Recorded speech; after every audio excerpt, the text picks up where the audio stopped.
Hello student, मैं doctor Bhupendra उपस्थित हूँ श्री अग्रसेन कन्या विद्यालय के इस ऑनलाइन प्लेटफॉर्म पर और स्वागत करता हूँ मैं आपका पूर्ण गर्मजोशी के साथ। ठीक है, देखिए बच्चों, आज मैं जो लेकर आया हूँ वह है आपके 11th क्लास। कौन से बच्चों? क्लास कौन सी है? क्लास है 11th और बायोलॉजी का टॉपिक।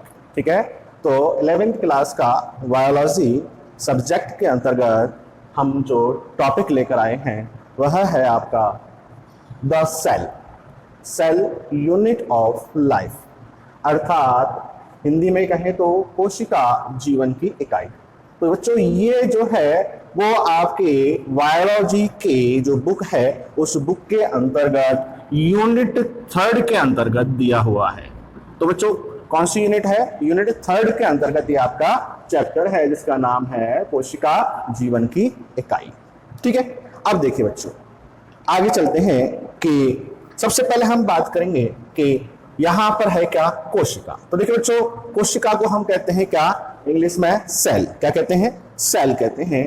तो इस सेल शब्द की जो उत्पत्ति है, क्या बच्चों? उत्पत्ति जो है वह है लैटिन शब्द के कौन से शब्द से? सेलुला। कौन से शब्द से बच्चों? सेलुला शब्द से मानी गई है।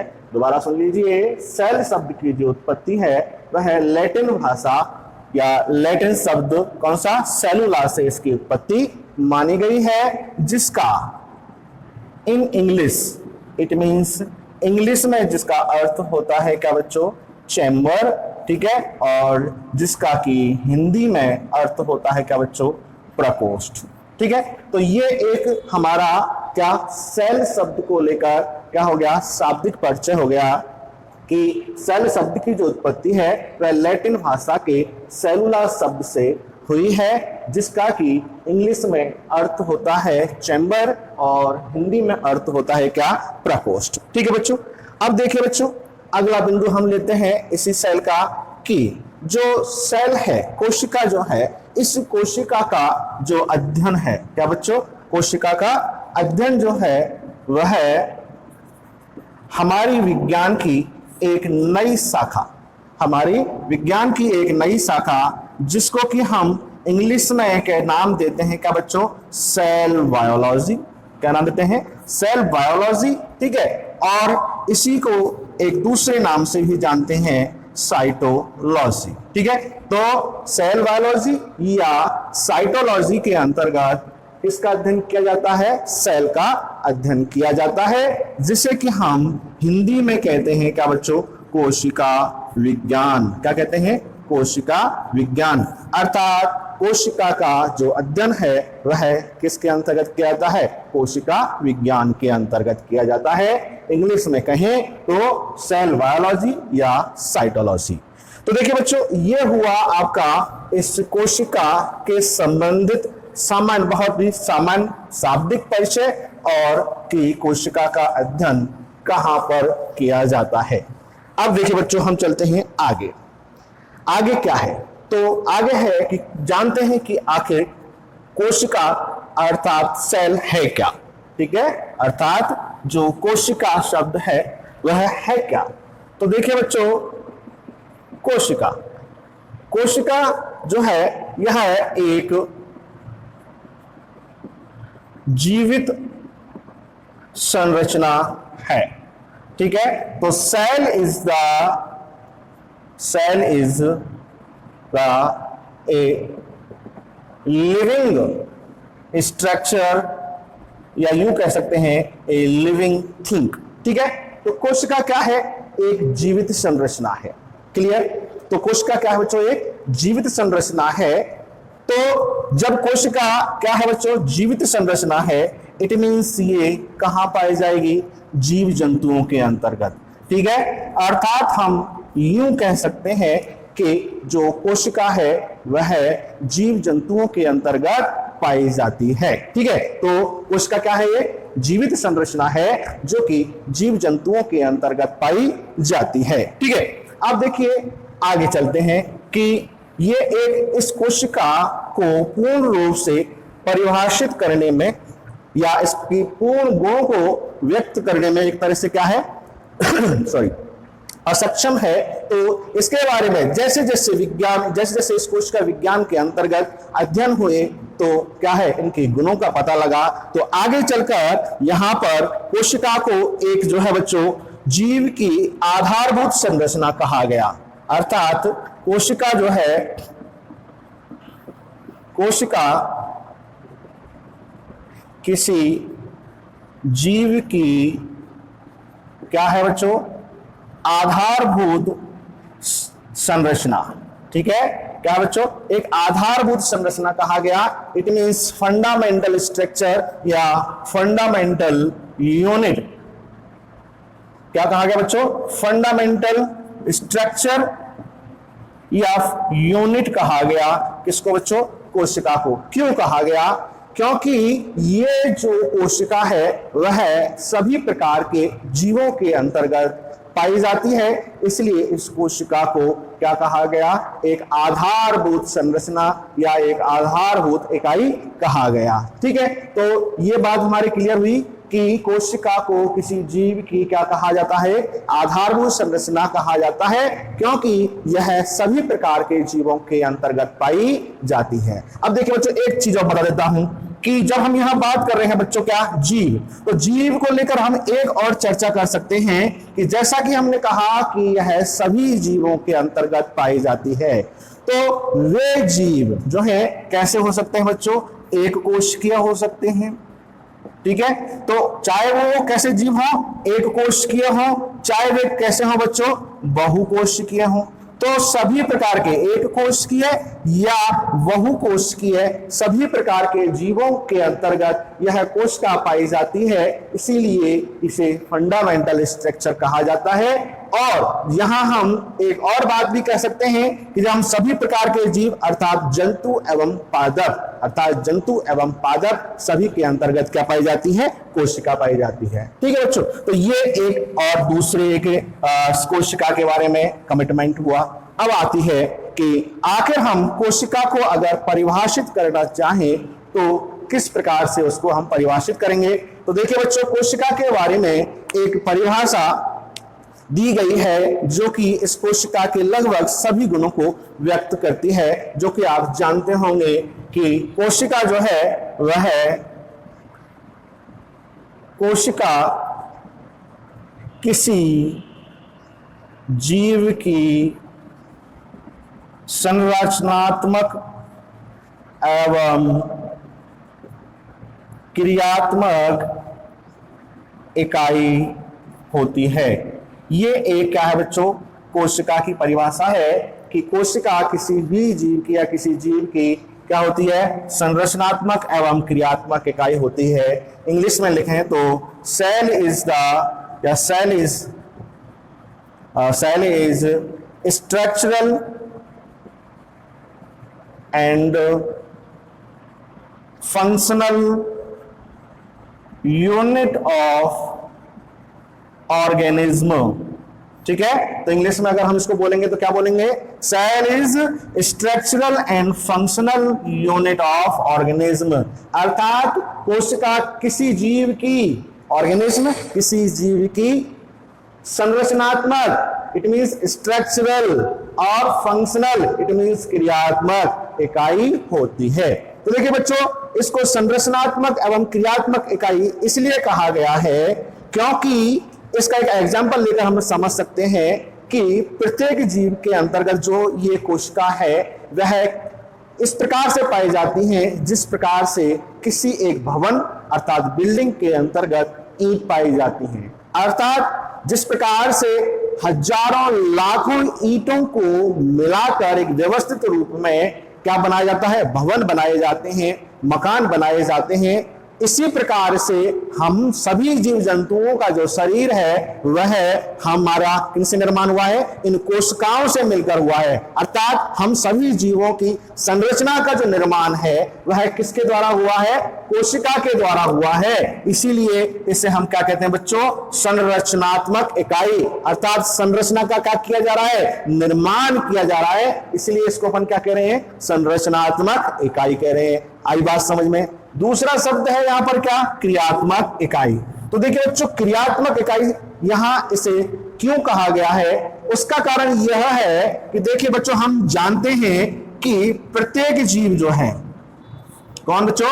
प्रत्येक जीव जीवित रहने के लिए, प्रत्येक जीव जीवित रहने के लिए क्या करता है बच्चों? जैविक क्रियाएं करता है। क्या करता है? जैविक क्रियाएं करता है। तो जैविक क्रियाओं के रूप में जैसे कि प्रत्येक जीव क्या करता है बच्चों? श्वसन करता है। प्रत्येक जीव क्या करता है? भोजन या कह सकते हैं पोषण प्राप्त करता है। प्रत्येक जीव क्या करता है बच्चों? उत्सर्जन करता है। ठीक है। प्रत्येक जीव क्या करता है बच्चों? गमन करता है। प्रत्येक जीव क्या करता है बच्चों? वृद्धि करता है। और प्रत्येक जीव क्या करता है बच्चों? प्रजनन करता है। तो ये सभी क्या है? जैविक क्रियाएं हैं जो कि प्रत्येक जीव के अस्तित्व को बनाए रखने के लिए आवश्यक होती है। अगर कोई जीव यह क्रियाएं नहीं करता है, अर्थात जैविक क्रियाएं नहीं करता है, तो वह जीव या वह जीव जाति अपने अस्तित्व को बनाए नहीं रख सकती। अर्थात प्रत्येक जीव को जीवित रहने के लिए ये जैविक क्रियाएं करनी होती है, तभी जाकर वह अपने अस्तित्व को बनाए रखता है। अब देखिए, जब यहां प्रत्येक जीव अर्थात प्रत्येक कोशिका के अंतर्गत क्या हो रही है बच्चों? जैविक क्रिया हो रही हैं। ठीक है। प्रत्येक जीव अर्थात प्रत्येक कोशिका के अंतर्गत क्या हो रही है? जैविक क्रियाएं हो रही हैं, तब जाकर वो अपने अस्तित्व को बचाए रख पाता है। इसीलिए इस कोशिका को क्या कहा गया है? क्रियात्मक इकाई। अर्थात जिस प्रकार से प्रत्येक जीव अपने अस्तित्व को बनाए रखने के लिए क्या करता है? जैविक क्रियाएं करता है, उसी प्रकार से प्रत्येक कोशिका भी इन सभी जैविक क्रियाओं को करती है, तब जाकर ही वह कोशिका और वह जीव अपने अस्तित्व को बचाए रख पाता है। इसलिए वह क्या कहलाती है? क्रियात्मक इकाई कहलाती है। तो देखिए बच्चों, ये है हमारी का कोशिका की परिभाषा, और इस कोशिका की परिभाषा के बारे में मैंने आपको जानकारी बताई है कि भाई कोशिका को हम संरचनात्मक एवं क्रियात्मक इकाई क्यों मानते हैं। ठीक है बच्चों, अब चलते हैं आगे। ठीक है। तो देखिए बच्चों, यहां तक हमने पढ़ा कि कोशिका क्या है, कोशिका कहां पाई जाती है, कोशिका जो है वह उसकी परिभाषा क्या है। अब हम बात करते हैं कि भाई आखिर इस कोशिका को सबसे पहले खोजा किसने था? अर्थात कोशिका की खोज। अर्थात कोशिका की क्या बच्चों? खोज। इंग्लिश में इसको हम बोले तो लिखेंगे बच्चों डिस्कवरी ऑफ सेल, अर्थात कोशिका की खोज।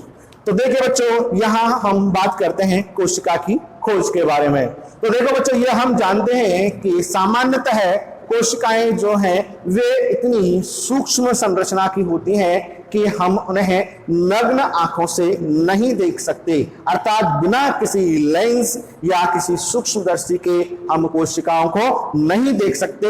इसलिए विज्ञान की उत्पत्ति तो बहुत पहले हो गई, लेकिन कोशिका की उत्पत्ति या कोशिका के बारे में या कोशिका विज्ञान की जो उत्पत्ति है, अर्थात कोशिका के बारे में जानकारी जो है हमको विज्ञान के बहुत लंबे समय बाद प्राप्त हुई। उसका कारण यही था कि हम कोशिका को नग्न आंखों से नहीं देख पाते हैं। ठीक है।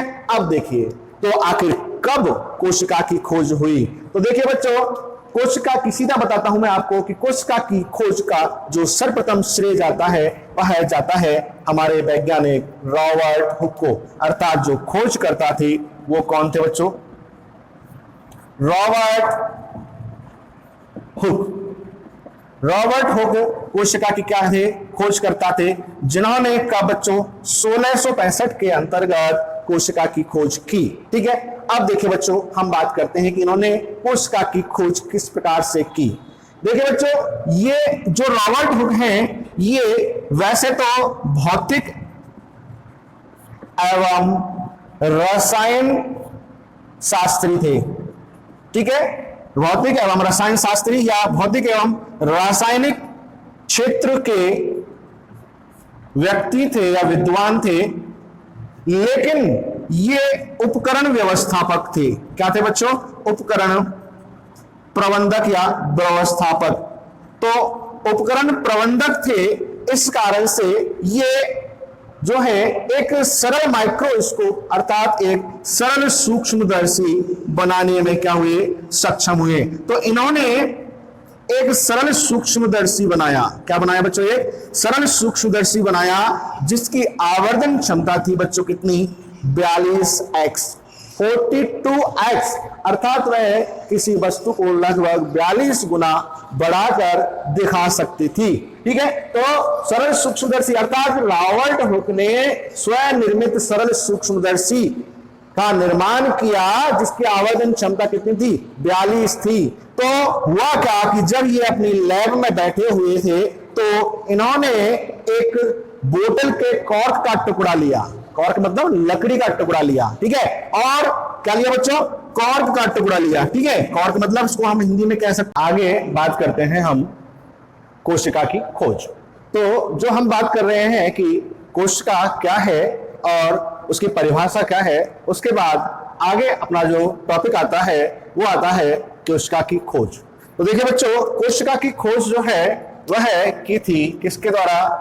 रॉबर्ट हुक के द्वारा। किसके द्वारा बच्चों? रॉबर्ट हुक के द्वारा कोशिका की खोज की गई थी 1665 के अंतर्गत। अर्थात कोशिका के खोजकर्ता कौन थे? रॉबर्ट हुक थे। देखिए बच्चों, रॉबर्ट हुक जो है ये एक लंदन में, कहा बच्चों? लंदन में या लंदन में प्रयोगशाला के उपकरण प्रबंधक थे। ठीक है बच्चों, ये क्या थे? एक प्रयोगशाला के उपकरण प्रबंधक थे जो कि एक भौतिक एवं रसायन संबंधित प्रयोगशालाएं थी। ठीक है, तो क्या हुआ बच्चों कि इन्होंने जो है एक माइक्रोस्कोप का निर्माण किया और उस माइक्रोस्कोप अर्थात सरल सूक्ष्मदर्शी, तो उस सरल सूक्ष्मदर्शी की जो आवर्धन क्षमता थी वह थी कितनी बच्चों? 42x अर्थात 42x। ठीक है, तो इन्होंने इस अपने सरल सूक्ष्मदर्शी के सहायता से क्या किया बच्चों कि एक कॉर्क का टुकड़ा लिया। क्या लिया? कॉर्क का टुकड़ा लिया। अर्थात कॉर्क से अभिप्राय क्या है यहाँ पर? एक लकड़ी का टुकड़ा लिया बच्चों। किसका टुकड़ा लिया? एक लकड़ी का टुकड़ा लिया और इस लकड़ी के उसने पतले पतले छोटे छोटे, कैसे बच्चों? पतले पतले छोटे छोटे टुकड़े किए। ठीक है, पतले पतले छोटे छोटे टुकड़े किए और इन पतले पतले छोटे छोटे टुकड़ों को इस माइक्रोस्कोप अर्थात इस सरल सूक्ष्मदर्शी के सहायता से देखा। तो जब उन्होंने इस सरल सूक्ष्मदर्शी की सहायता से देखा तो वह इस कॉर्क के टुकड़े को देखकर एक साथ अचंभित हुआ और उसने बताया कि यह कॉर्क का टुकड़ा जो है वह एक अंदर से मधुमक्खी के छत्ते के समान संरचनाओं से मिलकर बना हुआ है। ठीक है, तो जिसके अंतर्गत कुछ इस प्रकार से षटकोणीय, पंचकोणीय या कुछ अष्टकोणीय संरचनाएं थी और इन षटकोणीय संरचनाओं को उन्होंने एक नाम दिया, वह था क्या? सेलुला। ठीक है, तो सेलुला जो शब्द है वह बच्चों यहां सबसे पहले इस रॉबर्ट हुक के द्वारा दिया गया जिससे कि बाद में सेल शब्द की उत्पत्ति हुई। ठीक है, जो कि मैं आपको शुरू में बता चुका हूं। तो सेलुला शब्द जो है वह रॉबर्ट हुक के द्वारा दिया गया जो कि उसके द्वारा कब देखा गया? एक कॉर्क के टुकड़े के अंतर्गत। ठीक है, अब देखिए बच्चों, यहां जो ये सेलुला देखे गए, इन सेलुला को बाद में नाम दिया गया क्या? सेल। अर्थात रॉबर्ट हुक जो है वह इस कोशिका के क्या हो गए? खोजकर्ता हो गए। इन्होंने अपने इस एक्सपेरिमेंट को, ठीक है, अपने इस एक्सपेरिमेंट को इनके द्वारा लिखी बुक माइक्रोग्राफिया। क्या बच्चों? अपने द्वारा लिखित एक क्या थी बच्चों? बुक। उसके अंतर्गत उन्होंने इसको प्रकाशित कराया और उस बुक का नाम था क्या? माइक्रोग्राफिया। अब देखिए बच्चों, यहां मैं आपको और इससे संबंधित छोटी छोटी बातें बताता हूं कि देखिए यहां पर जो इन्होंने ये कार्क अर्थात लकड़ी का टुकड़ा लिया था, तो लकड़ी जो है वह क्या है? एक पादप कोश, पादप का भाग है। लकड़ी जो है वह क्या है? पादप का भाग है, अर्थात रॉबर्ट हुक को ही पादप कोशिका का खोजकर्ता माना जाता है। और यह जो लकड़ी का टुकड़ा है यह कहा मृत अवस्था में है, इसलिए बाद में कहा गया कि रॉबर्ट हुक के द्वारा जो कोशिका खोजी गई थी वह किस अवस्था में थी? मृत अवस्था में थी, अर्थात मृत कोशिका का खोजकर्ता। ठीक है, तो मृत कोशिका का खोजकर्ता भी किसे कहा गया? रॉबर्ट हुक को कहा गया। ठीक है, तो एक तरह से रॉबर्ट हुक के नाम एक तरह से तीन क्या हो गए? क्रेडिट हो गए। पहला कोशिका का, सर्वप्रथम कोशिका के खोजकर्ता कौन हो गए? Robert Hooke.